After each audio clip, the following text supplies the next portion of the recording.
Hello number ones, welcome back to my channel. This is the Metatron speaking. So whenever we think of the Japanese warriors, of course we come up with the idea of the samurai. Now the samurai were a very important military class in Japan for a very long time. But one thing we often don't consider is the fact that the samurai came to be in the sort of late or early Heian Jidai. So we are in the 8th century. Before that, there were no samurai.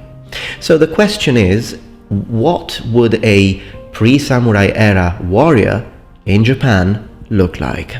So to give you a better idea of what we are examining on this video is, as we said, 8th century. Well, we know that we had the beginning of the samurai class in Japan, but of course in Europe we know we start to have the actual medieval warrior, and which is going to lead to the Normans, etc. So when you had the Norman conquest, you had samurai in Japan, and the Sengoku Jidai, you have 15th century medieval footplate knights, you've got the Sengoku Jidai. We know how to compare those, but if we consider, for example, the Roman age, so from the Principate to the Dominate of the Roman times of 3rd century, 4th century, all the way to the fall of Rome and the late antiquity, or whether you want to call it the Dark Ages, or whether you want to call it early Middle Ages. What was going on in Japan at that time in terms of military warfare?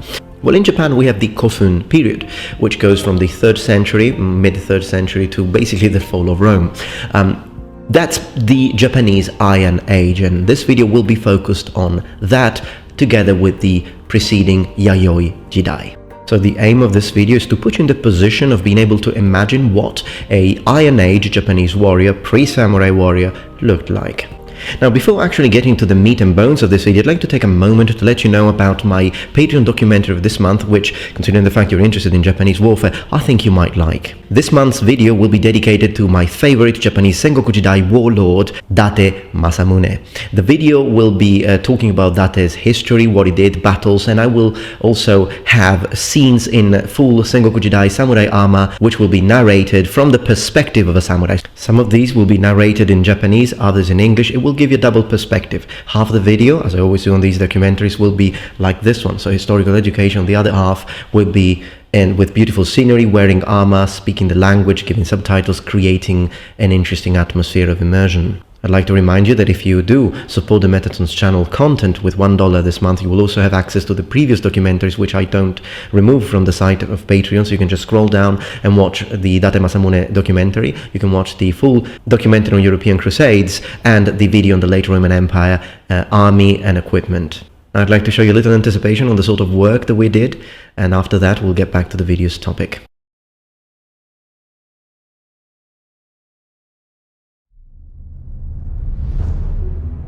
Seisha wa samurai nari. Ikusa ba shika shiranai ningen. Teki wa seisha o korosou to nerai tsuzukete iru. Ima demo hitotsu no ikusa ga owatta. Kabane o sarasu. 戦いを終えることができるはずはない。同じ人間を人はなぜ殺さねばならないのか。地獄とはあの世か、それともこの世か、それを知る者は誰もいない。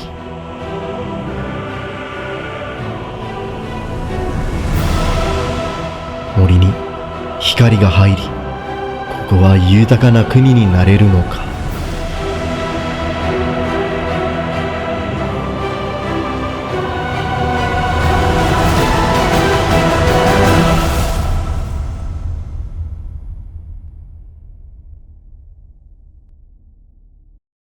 Okay, thank you very much for your patience. I hope you liked that. Let's get back on track.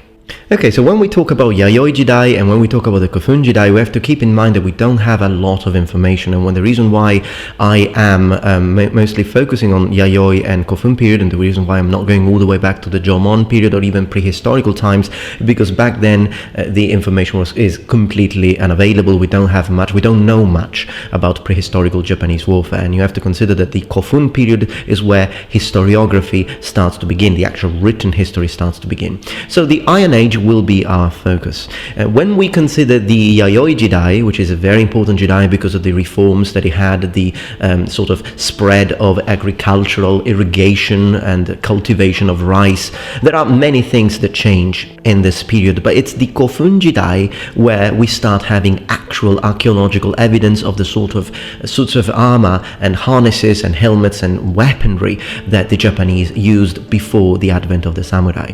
As far as the Yayoi Jidai, we will be focused on this video on one specific battle, and we do know that the Japanese, apart from the fact that they've been killing each other for quite a long time, they also had war against China, particularly Tang, China, and also war against in Korea. All of this happened in Korea. But one thing I'd like to underline first and foremost is that if you look at sites on internet, including Wikipedia, you will find that they often state an information which is misleading, to say the least. They say that Japanese armor goes all the way back to the 4th century. So, by reading that, a lot of people might think that that means that the Japanese did not use armor before the 4th century, which is absolutely not the case, because that would also puzzle the mind if you consider the fact that the Romans have been using armor, for example, hamata, so mail armor, or segmentata here in the 1st century. But if you consider hamata mail, then you can go all the way back almost to the foundation of Rome. So definitely early Republic, and the Kingdom of Rome, they already had armor.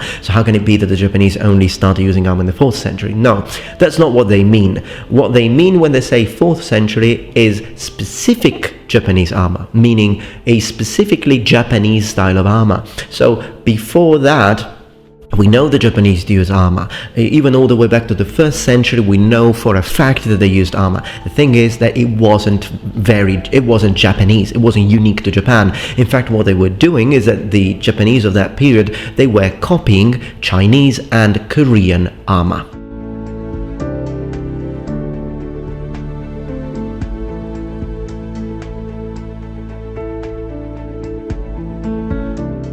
So we have to wait for the 4th century before seeing an actual Japanese style of armor, unique to Japan, a Yamato style. Some of the first modifications from Chinese and Korean patterns were the helmets. So it's the helmets that start taking a shape. We will see some archaeological evidence of that, a very Japanese shape. And then, of course, with time, with the advent of the samurai class, the cuirass will become distinctively samurai and distinctively Japanese. Now, having said that, whether it be the 1st century, whether it be the 4th century, the 5th century, please keep in mind that in Japan, standardization of armor was kept to minimal. So you cannot compare it to the standardization of equipment and warfare gear, if you will, that we had in Rome, for example. None of that. It's still the rich who can afford armor. People had to buy their own equipment, and then sometimes, for example, if we consider the Taika reforms, which we had in Japan, then yes, the government started to try and create one sort of governmental organized whole army, and helping people who could, for example, if you were a warrior and you were to buy your own equipment, then the government would sort of remove some taxes from you. So that was one first attempt, but the Japanese do not manage to get one standardized army of people all wearing the same sort of armor and weapon. You have to wait until samurai era for that. But yet, when we look at the Kofun period, we see first the advent of the first kind of armor, which in the Iron Age, which is the Tanko armor. So what is the Tanko armor? Well, it's a corset of iron plates, because remember, we are in the Iron Age, and it rested on the hips. It was also complete with a helmet, okay, and a throat protection.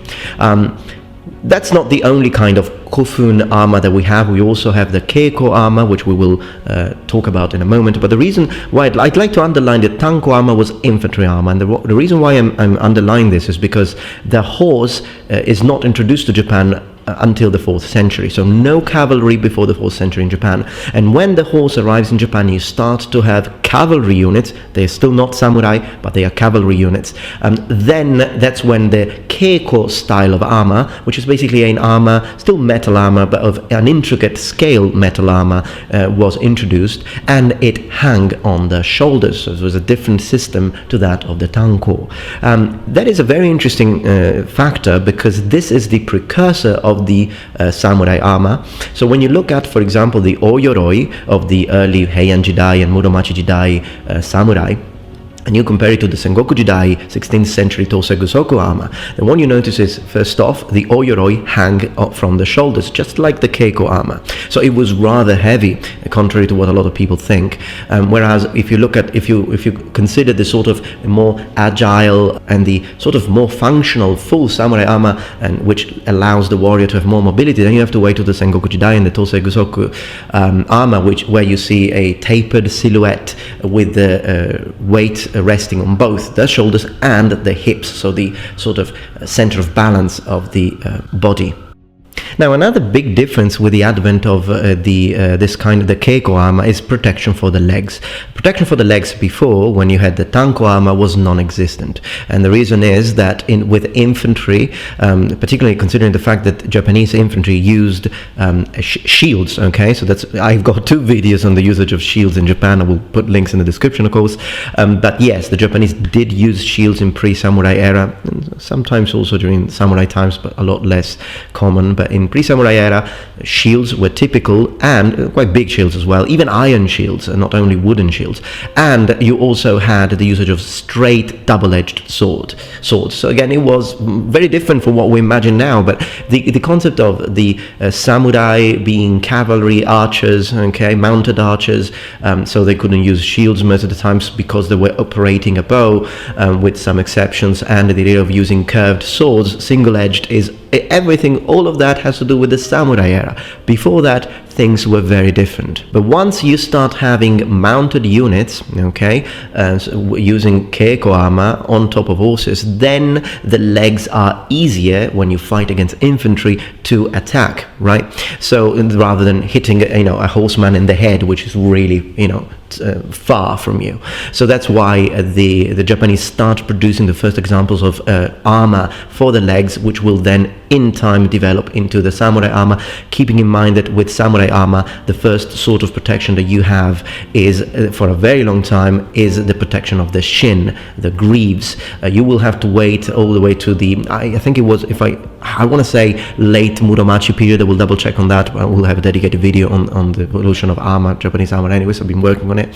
But before you get the actual protection for the thighs, the high data, you will have to wait for a while. Okay, I think late Muromachi period. So, as promised, let's talk about the Battle of Hakusuki no E, or in Chinese sources, the Battle of Baijiangkou. Now, this battle occurred in 663. We've got the Yamato forces entering Korea. You have to consider that at the time, Korea was divided in 3 kingdoms, and you've got the kingdom of Silla, which was supported by the Chinese Tang military forces, and then you had another kingdom, and I apologize for the pronunciation. I do speak Mandarin Chinese and I do speak Japanese, but I have no training whatsoever in Korean, so I apologize profusely for butchering the pronunciation, but I will pronounce it Baekje or Baekye, no idea, let me know in the comments below, and which is supported by Yamato.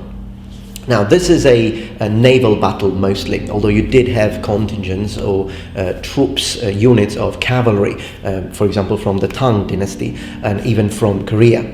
But it's mostly a naval battle, and it's one of those battles that was a complete victory for the Chinese and the Kingdom of Silla against Yamato forces and Baekje forces. And this is when Japan refrains from continuing to fight. And now, as far as the numbers are concerned, unfortunately, we have a sort of contrasting evidence. It depends whether you're reading Korean sources or whether you're reading Japanese sources. So we can't really be sure. But what we know is that the Japanese had a numeric superiority, and yet they lost. And one of the reasons is that, first off, at the time, remember we're in the 7th century, at the time the Chinese had better troops, better discipline, better cohesion, and also better weapons and armor.